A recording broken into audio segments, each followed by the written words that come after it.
Education, an ever-changing landscape of best practices, instructional strategies, as well as policies and procedures. As an educator, you're trying to find a way to streamline all of these factors in order to best impact student achievement.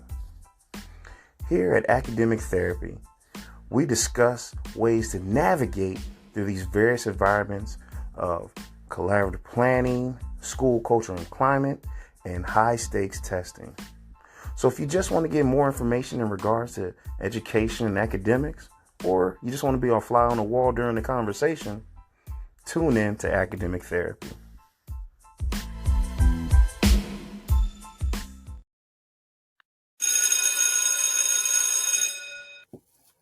All right, good evening, ladies and gentlemen. Welcome back to another session of Academic Therapy.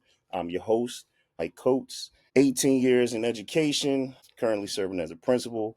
With me today to discuss a hot topic, same title, different fight, the gender gap in educational leadership. We're really going to focus on exploring the unspoken tensions, expectations, and inequities faced by male and female educational leaders. My esteemed panelists today, starting with Miss Jamaica Strader, who has 18 years of educational experience. She served as an instructional leader, started as a science teacher, and has been in the leadership position for over 11 years now.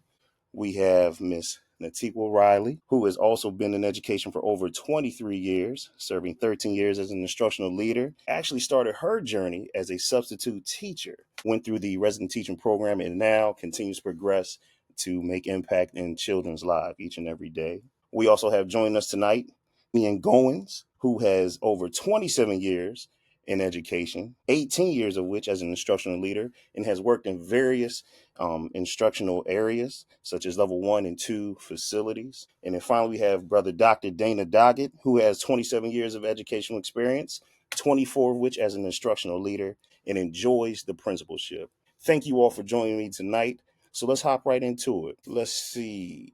What does it mean to be a man or a woman leading in education? Anybody feel free to jump out there. Being an educational leader, I'm going to say is you have to be a jack of all trades. I can't say you're not a master of none, but you're going to be a jack of all trades. You have to be able to know the ins and outs of not just instructional leadership, but community relations, building rapport with staff, learning personalities.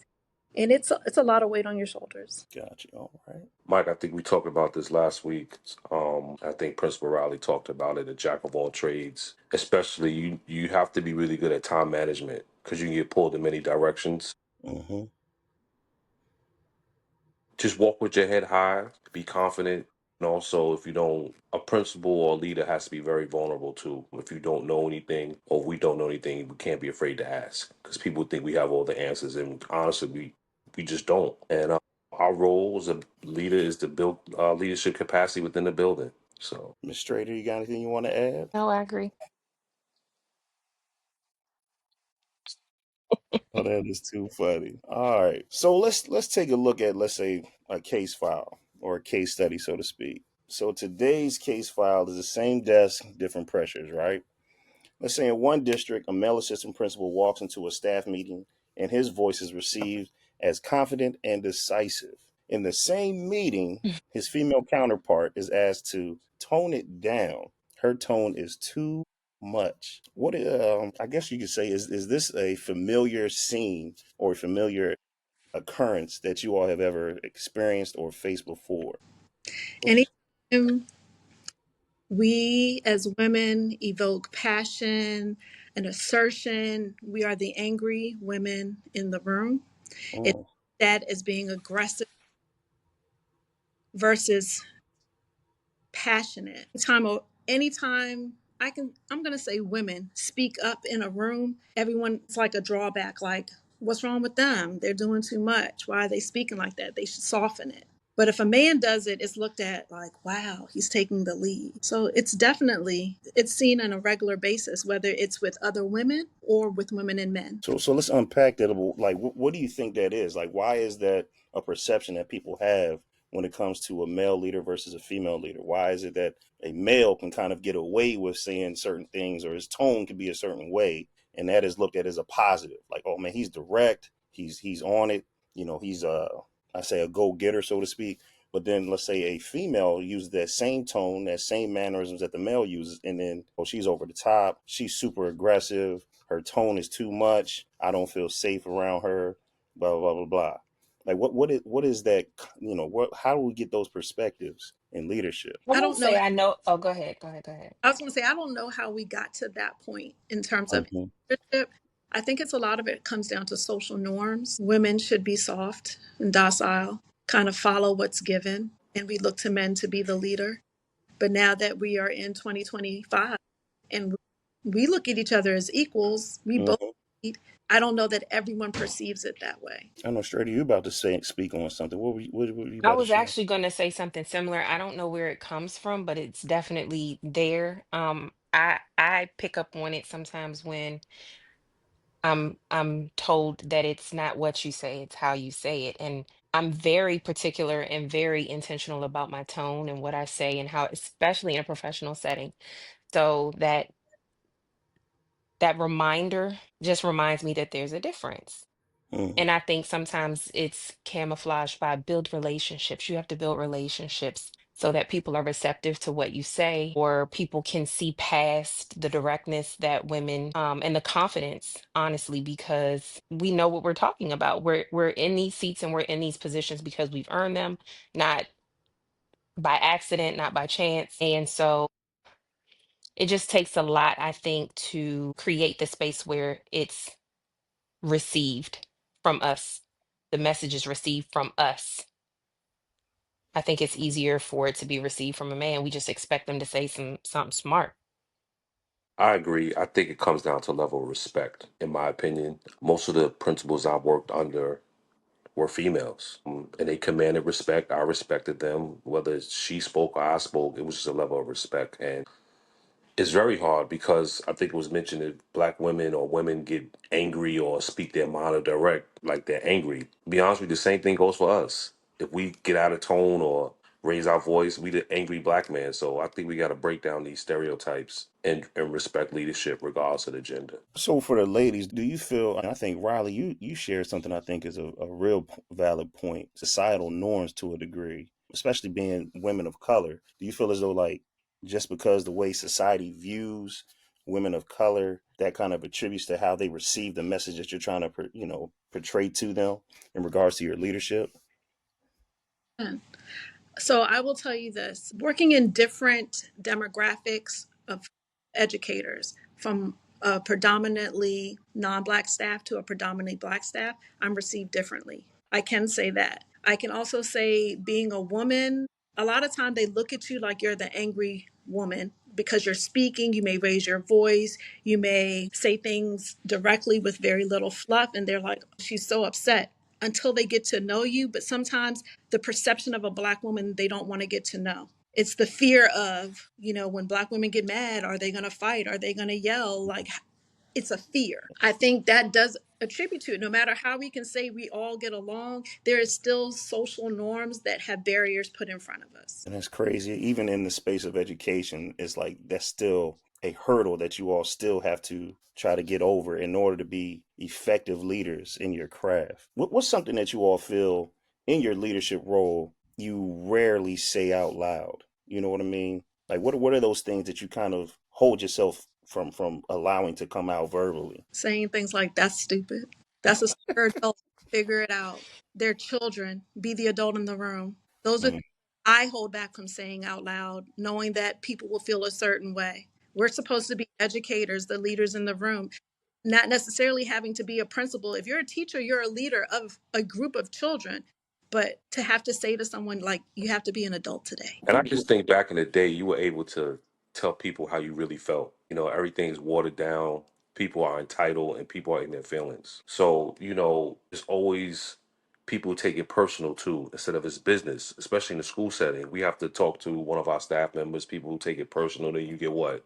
The tears, the fake tears going on. So I'm not going to change who I am, being transparent and very direct. Maybe watch your tone here and there, but that's pretty much it, man. I try to find a way to say I'm gonna find those words and I'm gonna fluff it because I'm gonna say what I'm gonna say. If I can't say it direct, I'm gonna find a way to say it because this position and being in leadership requires a lot of emotional intelligence and a lot of regulation on our part because stuff can be coming at us. You have the adults not adulting, like you said, the kids being kids, and then you have it coming from the other direction where it's coming down, and you're in the middle of all of this. And sometimes I don't think that the leaders are seen as people, like we're seen as these, like the answers, the people who have all of the answers. And well, no one tries to figure it out. It's just go ask the principal, go ask the principal.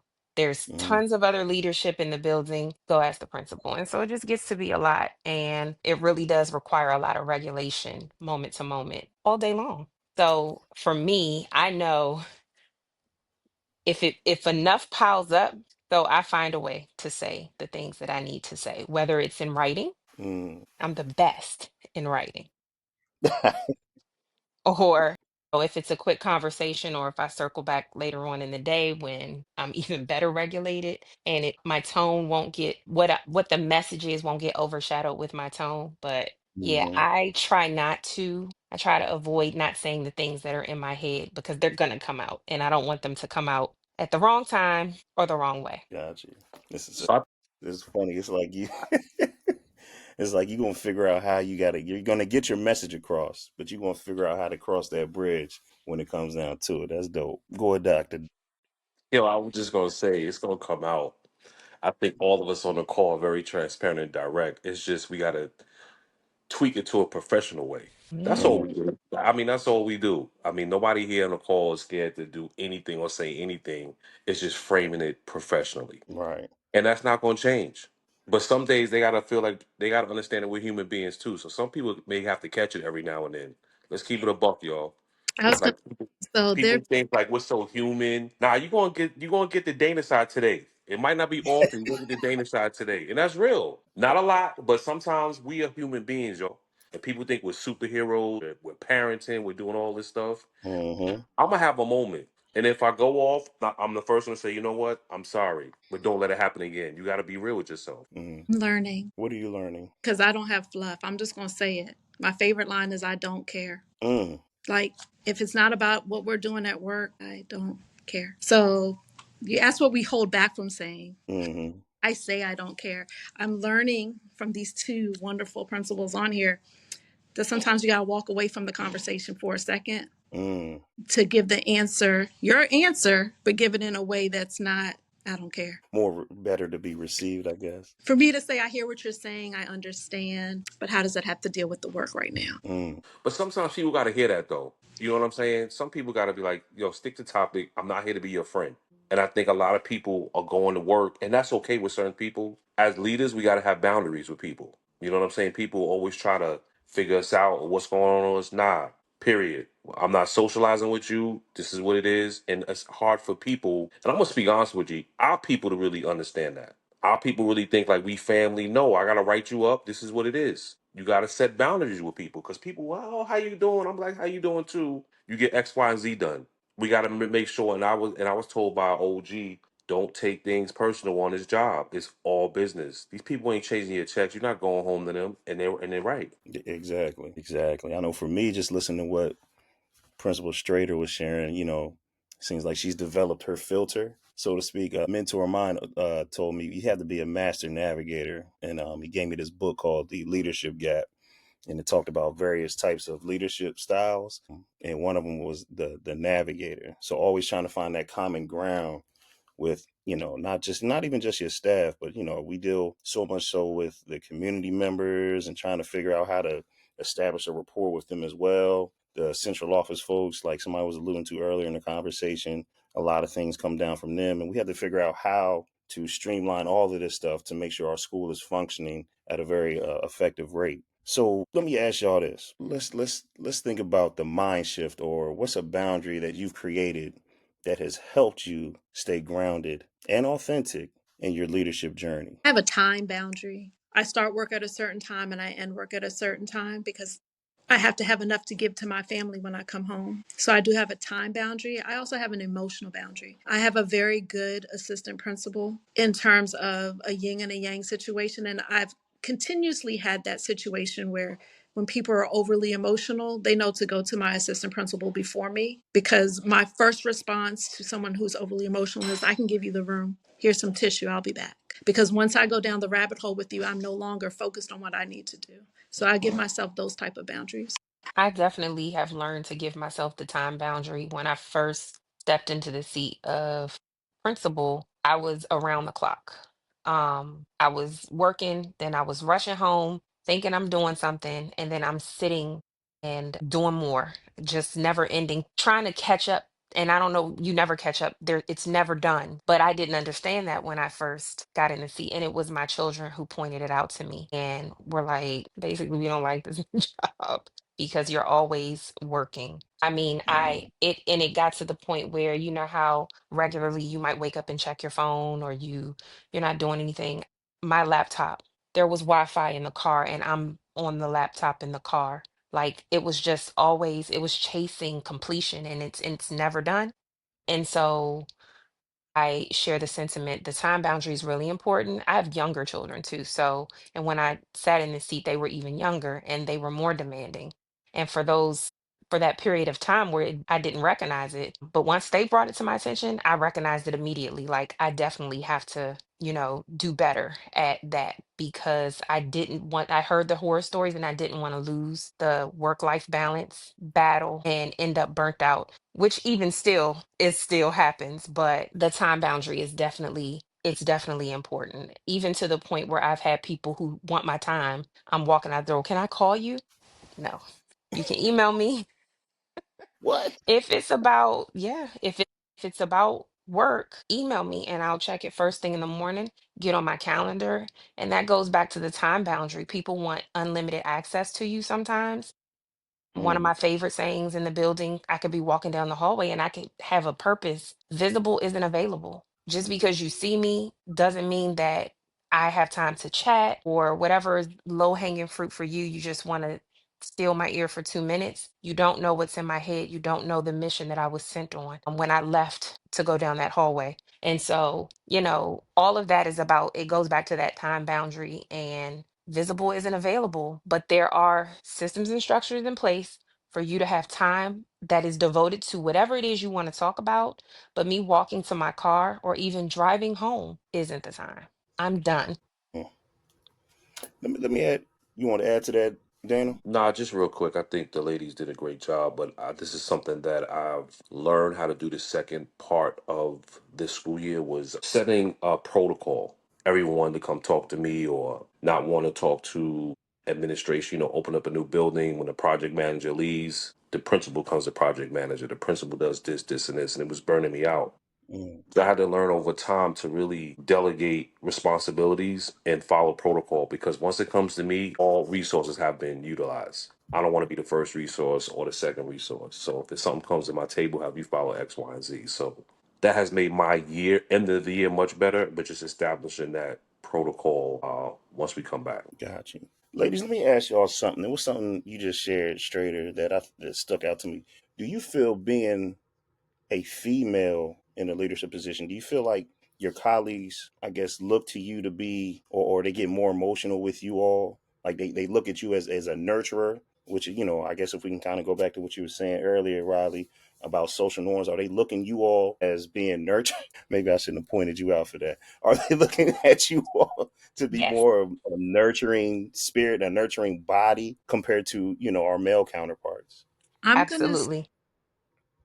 for me, I think initially they thought so because I was a woman, that they could come to me for that type of nurturing understanding. It took them 0.2 seconds to realize that I was not that person.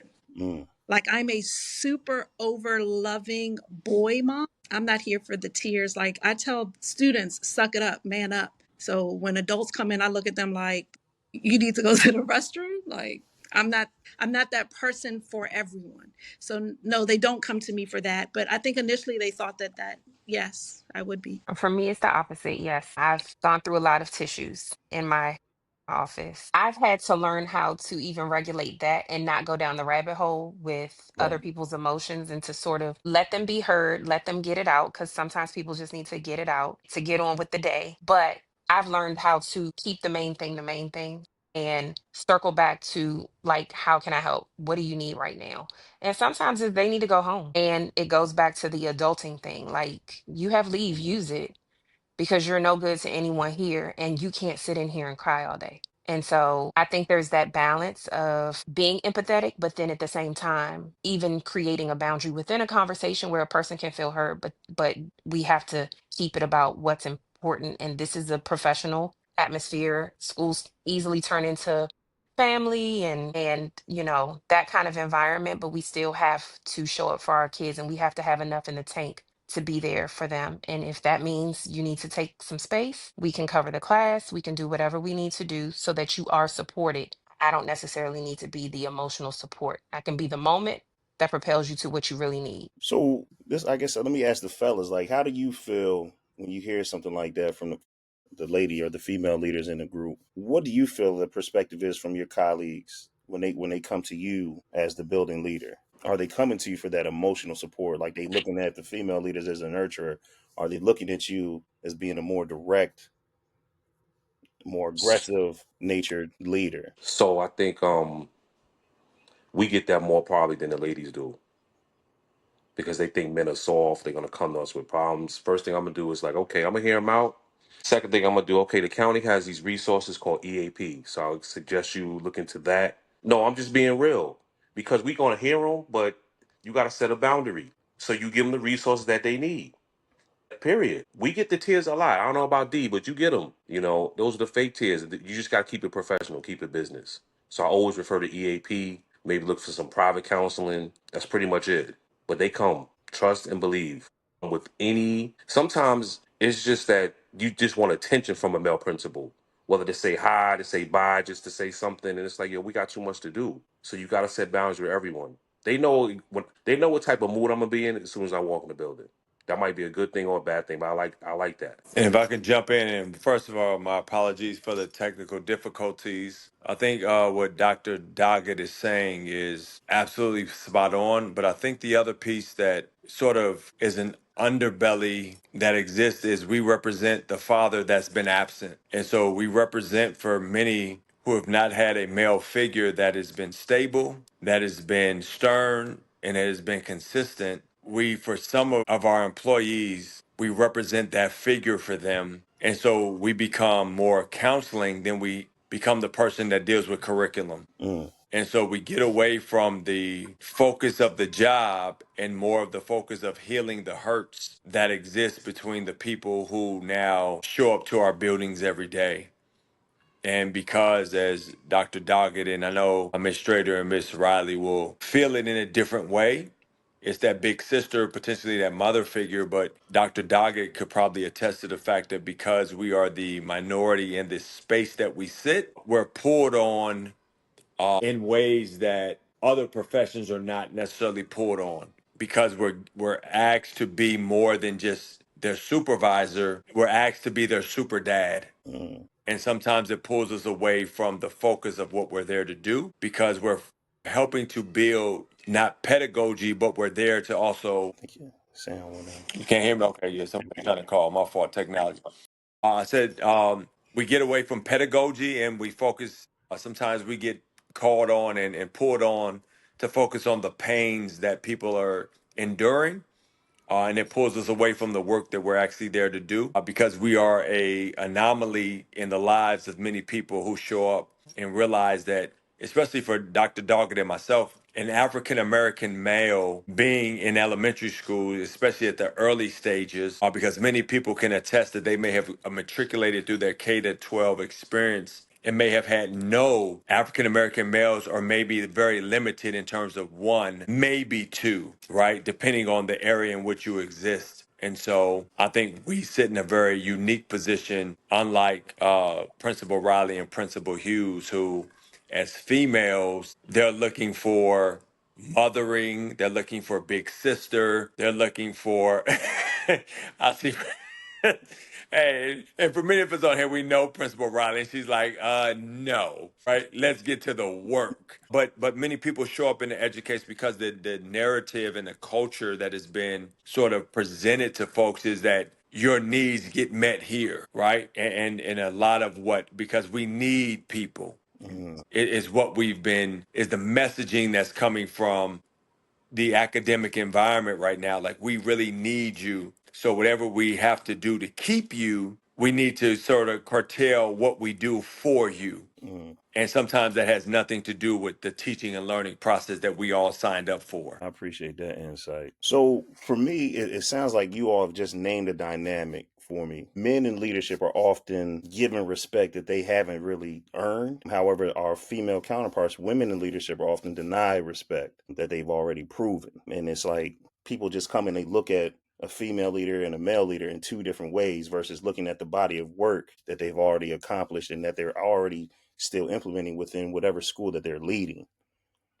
Let's breathe on that for a minute. If I can So jump in with that, Principal yeah, Coach, absolutely. if you especially if we can speak on, and I'll let them, they're very capable of speaking for themselves, but for Principal Hughes and or Strader, I'm sorry, and for Principal Riley, when you look at the treatment of especially African American women throughout the history of time, they have been put at the bottom, right? When you look at that, young African American girls are over sensationalized in terms of sexuality. Their level of protection is lifted earlier. Their level of being incompetent is sort of a badge that gets attached to them, whether appropriate or not. And so when a Principal Strader or Principal Riley rises to the ranks of leadership, people begin to ascribe what was their cheat code to get there and not looking at what was their attributes of excellence that led them there. And so black women are always looked at with a lens, not always, but many times looked at with a lens of that they're either the exception or that they had to do hook and crook to get there, and not looked at their level of phenomenal acumen of academic prowess that they had to pour into their craft to elevate them to the level that they can now lead. And that is a struggle that they've had to endure and face in many industries, not just our own, just in time, right? When you look at what they've had to endure as not just being a woman, but being an African American woman.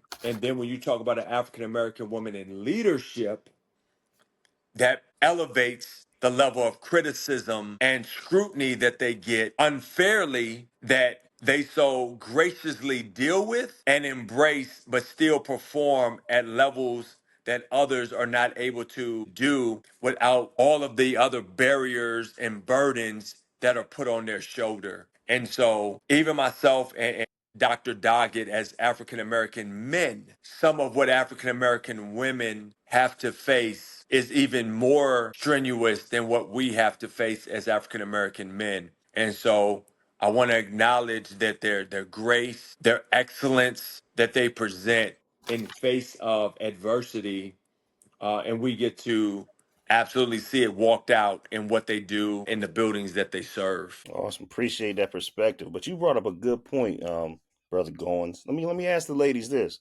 Is that common practice? Like, is that a situation you or a scenario you consistently find yourselves in?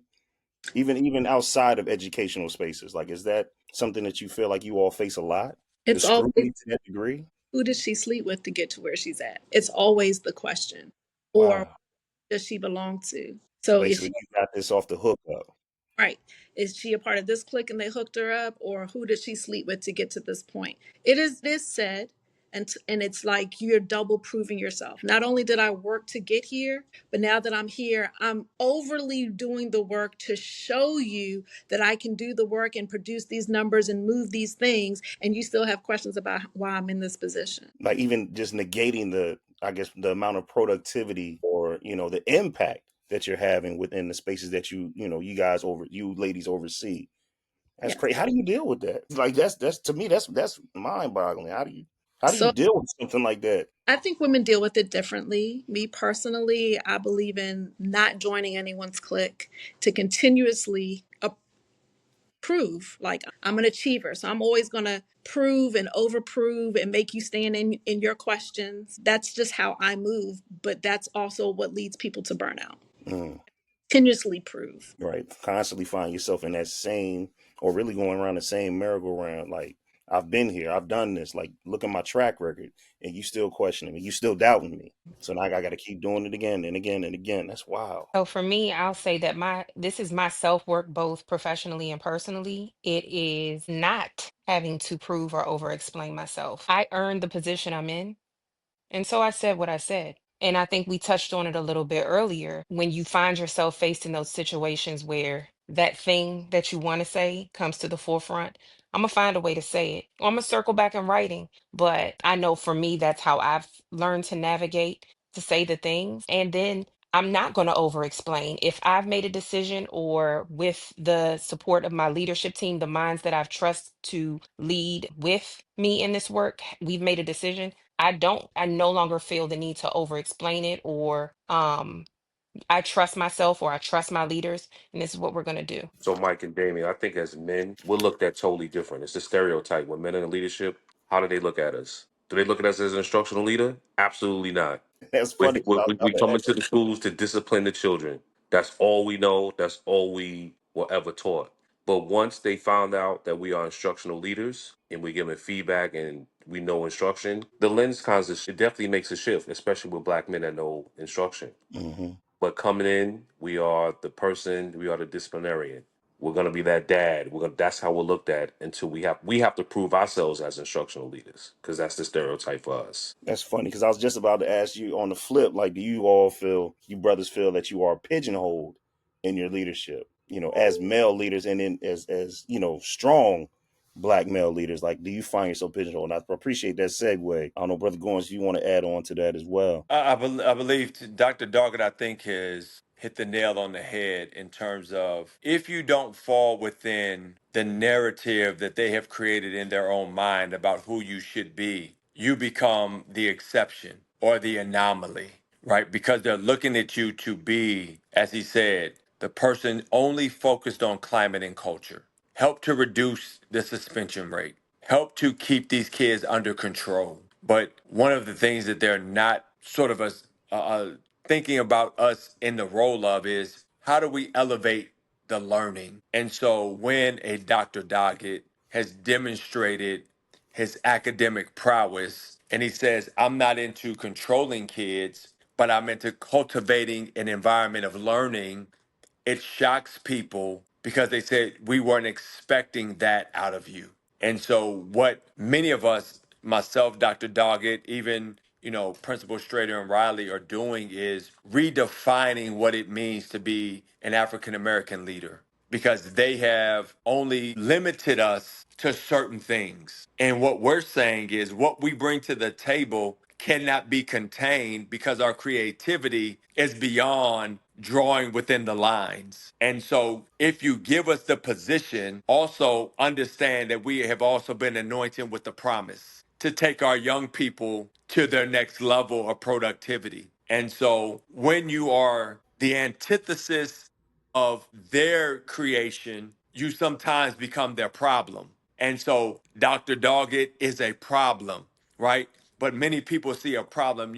Natikwa Riley is a problem. But most people see problem as the negative, but we see problem as the new innovation. Mm, Because if you think about it, where there is no agitation, there is no cleansing of the wrongs. And so we're only here to agitate the system that has only sentenced us to a certain lane. And we decided to put on our blinkers and get in other lanes to help all students excel in a way that others never thought would be possible for them. And we're there for the marginalized, the different franchise, and those that did not have a voice. We show up in a way that many have never anticipated us being, but we do it in such a prolific and profound way that others cannot handcuff us to their limits because we realize and who we are as leaders that we're limitless. Tell them again. Yo, Principal Gold, you preach today. Speak on it, God. Speak on it, God.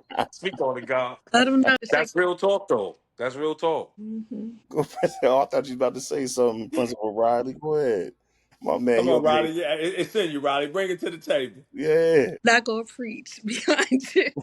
I will say we are definitely here to shake up the room. Like I believe that being a problem is a good thing. I am a problem maker, problem solver. I bring Yeah. it, and I'm okay with the title of being a problem. I'm always going to be the problem. Mm. I'm going to lift the things that people don't want to talk about to the top and ask the hard questions and look at them like you guys want to solve the stuff that's already easy. Like what about the real issues? I'm always going to be that person. And so I just want to follow with that. I think all of us on the call, we are disruptors. We got to continue to be disruptors. We have to disrupt the system, disrupt the norm of what people think in education. Because to be real or not, the schools are the new social services, y'all. That's what it is. We are the new social services. Everything Mm. takes place, happens, the last ball stops in the schoolhouse. And so, one thing I appreciate about some new leadership is talking about building communities. That's where it starts. We got to build communities because it's a there's a barrier between some homes and the schools. Y'all know that. He wants to clean that up, and I think that's the right way to move forward. Trying to avoid saying some certain things, but Yeah. And Nice. if I can, Principal Coach, sort of go back to what Principal Riley shared in terms of being a disruptor, right? If we really go back to the crux of what got us to this place, right? Most people don't know that the first funders of the first school board was John D. Rockefeller, right? And what he said when he funded that entity Talk about it. was we want to create a nation of Oh, workers and not a nation of thank you. thinkers. Because what he understands is if people can think, they would ascribe themselves outside of the system. Mm-hmm. And when schools were developed, they were developed during number one, the school system, and the calendar was based off of that agricultural and that factory lifestyle. And we still do it to this day, right? But what we did not realize was that we were training people to give up on their dreams to stick to the day to day monotony of what we taught them. And in 2025, if you walk to many schools, and many of these illustrious leaders, as they go and help to build the next cohort of leaders, see desks are still in rows, teachers are still in the front of the class, kids still have to raise their hands for permission. And so we take away young people's thirst for learning and innovation because they have to fit into this system of mediocrity. And school was never developed to produce innovation. It was developed to produce workers. And so, as this cohort of individuals on this call, as we try to break out of and do school differently, we're still bound by many of the systems, the structures, the initiatives that get pushed down to us, that we get held accountable to, that leave many people out. Because if we look right now, right, in the 80s, 90s, early 2000s, there was a lot of propaganda about going to college, and many people ended up in debt. But as we see in 2025, there's a huge gap in the thing that they actually pulled out of the school system, which was trades, right? They're looking for over 300,000, right? Carpenters. They're looking for $250,000, 250,000 plumbers, right? The trades, which in the 60s and 70s allowed boys, girls, individuals to employ themselves, we took that away, and now finding that there's a huge gap because we said go to college, and as many of us on the line know, the only 10% received scholarships. The other 90%, many ended up in debt, which was this game that kept you in debt for the next 20 years because you got a degree, but the job that you received didn't pay you enough to pay off the debt. But if you were a job, a plumber, how many know everybody's gonna need a plumber at some point? If you're a carpenter, you're going to need them at some point because they're going to build homes. An electrician, Yeah. right? So All the there mechanics. are all of the trades. And here's the piece, Principal Coates, as we think about from a school perspective, from C3 perspectives, from faith-based organizations. We give scholarships, Principal Riley, for those kids going on to Morehouse, Harvard, A&T. But when was the last time a organization gave a scholarship for somebody going to cosmetology school, going to HVAC, going to carpentry school? Because in our culture, we have de-elevated trade to less than that of school. And now we have to begin looking at what that means because people now have degrees, but they're still disenfranchised. And so one of the things that we have to do as educators is begin to redefine, recreate, and re-innovate what success looks like for the young people that we serve. My man, Bishop Goins. Appreciate that, man. I Don't do appreciate that, Riley. that's my man. He held that down, man. And it sounds like he's putting the mantle of, I don't want to call you all problem children or problem people, but change agents. And as a change agent, you got to be a disruptor. You gotta challenge the system. You got to buck a bit, because sometimes wherever the friction meets the road, that's how you're gonna get traction. So I just want you all to reflect on something, man. What part of your leadership voice have you muted to be palatable? And I'm pretty sure that the ladies definitely got some stuff because they were sharing earlier. But I want to hear from everybody. Like, what do you feel that you have kind of quieted it just to be able to have your message received in your buildings that you lead? How I feel about the treatment of children who are not Caucasian. Wow. And that's not just Black children, all children who Oh, are Asian. I start off every year saying, if you don't see the next president of the United States sitting in the audience of your classroom, who do you really believe you're working with? That's what I've quieted until. Principal Riley, unpack that you just said a yeah, that was heavy.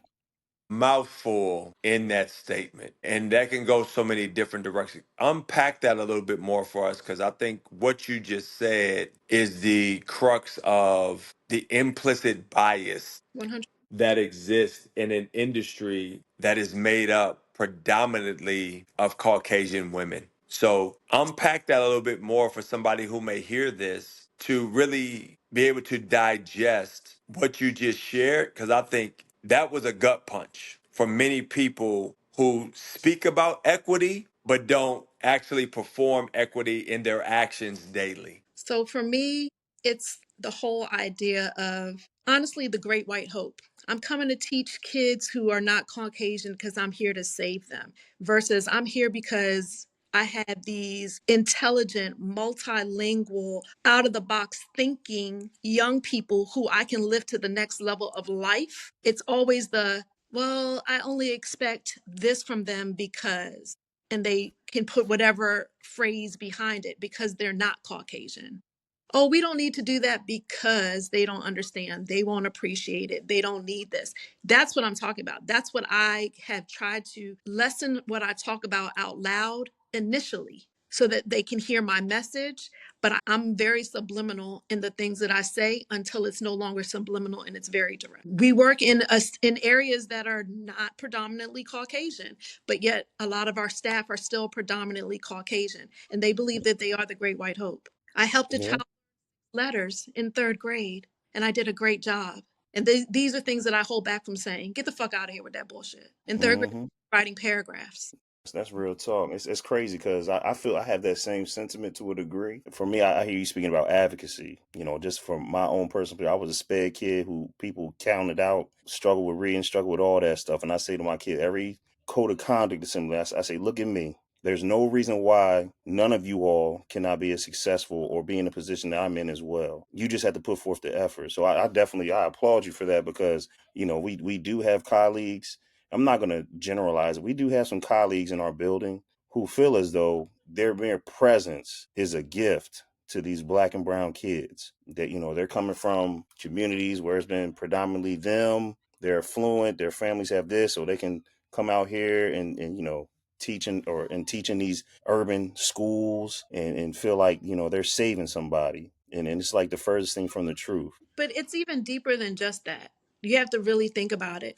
All the way down to when you talk about like Title I schools and community schools and people saying, oh, these kids are such in need. And I have to explain, they're in need of the education. Just because they don't live by your values and morals don't mean that they're in need. Just because they're not in Jordans doesn't mean that they're struggling for something. They're putting their money towards other things. Just because they have shared housing doesn't mean that they're poor. It means that they're smarter, that they are cohabitating to share one bill, to live in a community in a certain place, for our kids to go to a certain school, to have more than one adult in the household so that everyone can work and move forward. Their values are different. You're putting your thoughts on them, your feelings, instead of saying, let me get you the education you need to go to the next level. It's a whole, more than a mind shift. It's mind, it's heart. It's, I don't even know if they understand that what they're doing is not equitable. They think that they're doing something great by being there. They're passing kids who can't read. Oh, because if I hold them back, I'm going to do all this to their life, instead of saying, if I'm not teaching them. What if I actually taught them to get them to the next level? It's a lot of that we see, and I've had to learn how to shift the way that I talk about it with teachers, for them to hear the message of, they can do everything that your kids can do. Is what you're doing in this building good enough for your kids at your house? Because if it's not, then what are you doing? It's those type of conversations and the feelings of, how do you shift the thinking, that I had to mute my passion and my feelings and advocacy for, to get people to hear my message. Anybody else want to say what is something that you feel like you've muted just to be more palatable in your leadership? So I think the topic we just talked about, we could talk about that forever. That's one that can just, I mean, that's the core of education right there. You know, have an implicit bias for our children, and sometimes it's just not. It's our people too, though. That's the sad piece. We get to a certain level, we get these single family homes, or 3-car garages. Oh, I got mine. They don't want to give back. You know what I mean? So it's not only outside of race, it's within our race as well. And honestly, I don't think we need to be quiet about anything, because they need to hear our voices. We always want to talk about those children, our children. Then teachers want to shift the blame on students. But if you look at our school-wide data recently, what they're not picking up in one grade is going to matriculate to the next. Fifth grade is going to matriculate. So how are we going to get better? People got to look within themselves and get rid of their egos and just be like, I'm the problem. That's real. I'll shift it And a I'll little say, bit. go on, Principal Yeah, I Shredder. won't be long. I'll shift it a little bit and I'll say that one of the things that I have to, not necessarily mute, but I have to definitely temper, is that conversation.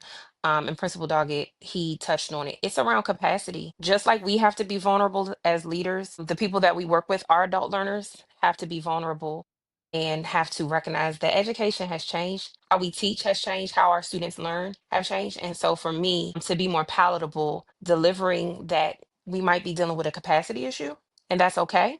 We're here for it. That's something that I find. The belief system in kids definitely, but that we're gonna always speak on that. We have to, if you Mm. don't believe in the babies that are sitting in front of you, that's the first problem. But more importantly, now you do have to, and I'm learning how to take people through self-reflection and identifying for themselves that it might be a capacity issue. Let's get you that. I think I'm learning how to have those conversations, because it can turn people off and away from, people run where they're uncomfortable. And sometimes even learning how to teach can be very uncomfortable. I think what all these phenomenal educators have shared is point, but I want us to also think around in this climate and culture of where we exist now in education. We are the catch-all, and what I mean by that is there is no other industry that you can go and actually claim to be a professional and not be trained in that trade. If I go to my optometrist, he will not tell me that he went to mechanic school. I can't go to my heart doctor and he's going to tell me that he has a degree in underwater basket weaving. I can't go to my esthetician and she tells me she has a degree in fitness. And so some of the challenge that all of these leaders, including myself, deal with is we as a profession have lowered the bar. That if you have a pulse, if you have a degree in anything, you could come into this profession. And so we've lowered the standard to say that you don't have to be qualified to stand before children and provide them a high level of instructional prowess to get them to where they need to be. And there's no other place that you can go, right? A physical therapist has to get licensed. A mechanic has to get ASC licensed, right? Whatever it is, you have to be licensed to do what you say you do. We're the only industry, or maybe there's, but one of the few that have such critical impact that you don't have to be licensed to do what we do. And we expect to see the output at a level that somebody's established that we should do when we're playing with players that are not trained to do what we do. Because you understand that it's a ball doesn't mean you understand the game. Because some of us are playing tennis, some others are playing soccer, others are playing volleyball, and others are playing basketball, all on the same court. And we wonder why the output is what it is. And so until more respect is put on the industry, where a Principal Riley, a Principal Dr. Doggett can get people who have been qualified to walk into their buildings, where a Principal Strader can say, oh, you have been trained to be an elementary educator, and not taking the Amazon driver and now next week making them the algebra teacher and expecting them to produce the same thing is absolutely absurd. And so we're in a space where we speak about valuing education, but in our practice and in our performance, we don't absolutely believe that. Because we're now asked to take people from no exposure to distinguished in performance. And we know, and if I was to ask all of these principals right now to go play in the NBA finals and go drop 20, we would all be looking at each other like, what are you talking about? I give you 10. Listen, at the NBA level, you may give them 10 minutes, but you may not put any points on the board, right?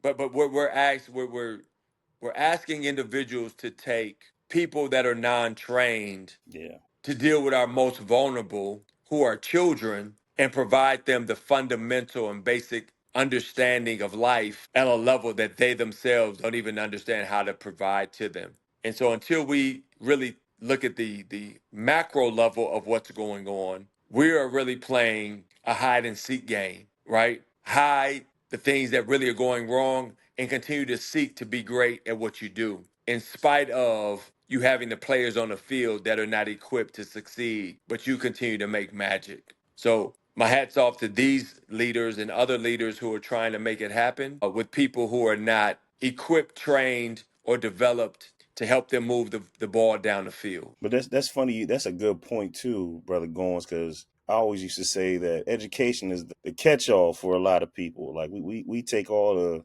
crippled crazy and really shouldn't be in front of nobody's kids, and we give them a classroom and we give them a salary to come in here and corrupt minds. Like I always tell my leadership teams, I said, education is one of the few career fields where you have the opportunity to directly impact the future. Like you could put your hands on the future. And I don't stop at just saying that. I say you can put your hands on the future to impact it for a positive path or a negative path.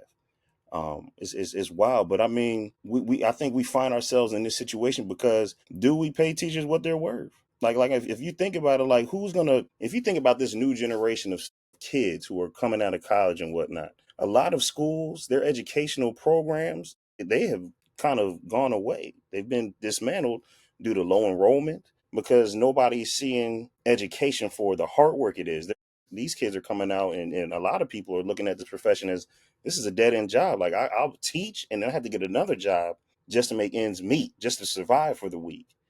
So for me, the bigger question is education really looked at as a profession that is extremely important? I mean, it's truly the foundation of society. We learned that during COVID. We was one of the first organizations to say, nope, kids are going back in these buildings in spite of, everybody getting sick and possibly dying. No, y'all got to go back to school. We can't have these kids sitting in the house. So if we're that vital to society, why are we not placing the value on the individuals who are doing that work? That's definitely another conversation for people who are sitting seats higher than our seats. But I think it's definitely a conversation that needs to be had. Are teachers valued for what they I think we all will agree that we know that that's not the case and has been that way for decades, right? We know there's been a narrative that teachers are underpaid, and we're just coming to the place where individuals are fighting to pay teachers what they're worth, which who is at the table to talk about what that worth is, right? And so but the other piece to that principal coach is many teachers have been in this field for many years. And so we're taking 8-track mentalities and teaching streaming mindsets because we don't give the ability for them to increase their capacity to stay up with today's child. But many of them don't want to do that because they feel, as you said, if I give all I do during the day, but I have to go work a part-time job, do you really value what I bring to the table and provide me the opportunity to really pour into my craft through my compensation? Because teaching is the one profession why people want to get out the classroom because they want to create a living and a lifestyle. When your students are telling you, hey, I hear you teach me about arithmetic, but you are living poor, what do you do with that? Right? When I can go and let's talk math, right? I can bat Principal Doggett 30% at the plate, strike out 7 times, and become a Hall of Famer, right? Because in baseball, I only got to be great 3 times out of 10. But if I shoot the ball, right? If I run the ball, if I throw the ball, when we look at all of the messaging that is put out to young people, what portion of it speaks to academia and intellect versus that speaks to physical prowess? Kids see LeBron, kids see Stephen Curry, kids see all of the rappers, Nas, these young ladies out here. But what imaging do young people see of this new scientist, the new chemical engineer, the new dentist? That imaging for them is not presented to them. And so young people don't see it. And so you can only see what you feel you can be what you see. And so we have to, as an educational environment,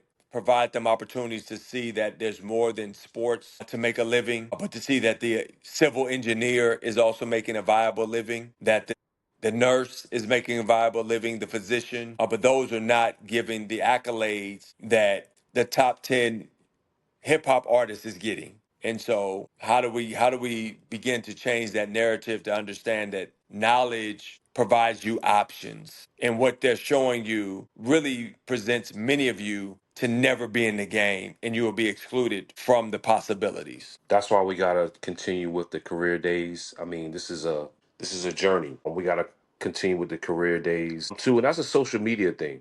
You see what's on social media, entertainment. When you talk about anything with community, people, you're not gonna get enough likes or enough views. People look for entertainment. That's the world we live in. So just imagine if social media was putting community workers or become a teacher, become a doctor, but all of us, that's why I really believe in the power of career day, because you're gonna reach someone. It's gonna click with someone, because entertainment, rap, that's not really reality. Everyone's not gonna do that. But someone can be a teacher, someone can be a lawyer, a doctor, So we have to continue doing what we're doing as far as exposing students in our school. Principal Strader, I didn't know if you was about to hop in before I go ahead and close this out. Go ahead. No, I was just gonna say in like college tours and things like that, just things that keep the minds open and thinking about the possibilities. Oh, that's dope. That's dope.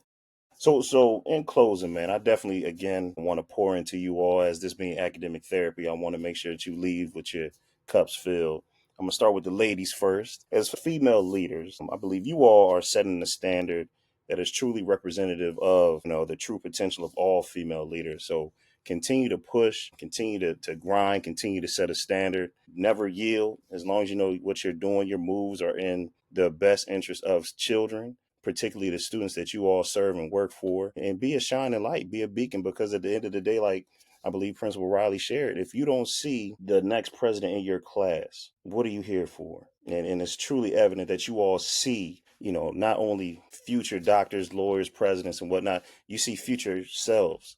You see a future you within your school building. So please continue to be a guiding light and a beacon for all those who are underserved, who don't have anybody advocating for them. Continue to push for them, continue to stand up for them. To my fellas, my brothers, Principal Goins, Dr. Dana, I just want to make sure that you all brothers also make sure that you're not pigeonholed into just being a classroom management type of leader. You all are truly instructional leaders in every facet of the word. So continue to grind, continue to strive. Just know that, the young brothers in your school also are looking up to you all, also seeing a future where they can be sitting in your seat at some point, if not some other seat that they want to create for themselves. And that was an amazing quote, Principal Goins, in regards to what John D. Rockefeller was saying, by creating a nation of workers instead of thinkers. And you all, as change agents, as disruptors, are creating an environment for our children to be free thinkers.